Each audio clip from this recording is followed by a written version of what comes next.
വിശുദ്ധ കുർബാനയുടെ തിരുനാൾ ദിനത്തിൽ ലോകമെങ്ങും ഭക്ത്യാദരവോടെ ദിവ്യകാരുണ്യ പ്രദക്ഷിണങ്ങൾ നടന്നു. ദൈവസാന്നിധ്യത്തിന്റെ പൂർണ്ണരൂപമാണ് വിശുദ്ധ കുർബാനയെന്ന് ഫ്രാൻസിസ് മാർപ്പാപ്പ പറഞ്ഞു.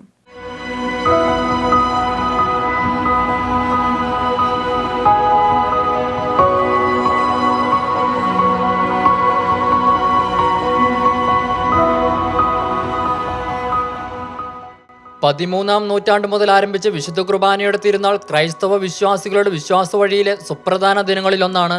പ്രാർത്ഥനാ ഗീതങ്ങളുടെ അകമ്പടിയോടെ നടക്കുന്ന ദിവ്യകാരുണ്യ പ്രദക്ഷിണം ലോകമെങ്ങും ആദരവോടെയാണ് നടത്തിയത്. വത്തിക്കാനിൽ നടന്ന ദിവ്യകാരുണ്യ ആദരവിന് ഫ്രാൻസിസ് മാർപ്പാപ്പ നേതൃത്വം നൽകി.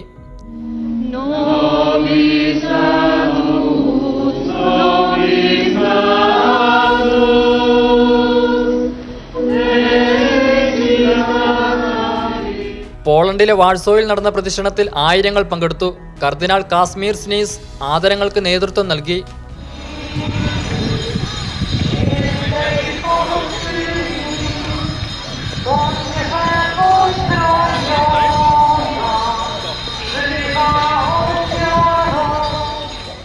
ജർമ്മനിയിലും മറ്റു നിരവധി രാജ്യങ്ങളിലും നടന്ന ദിവ്യകാരുണ്യ പ്രദക്ഷിണങ്ങൾ വിശ്വാസികളുടെ സജീവ സാന്നിധ്യം കൊണ്ട് ശ്രദ്ധേയമായി.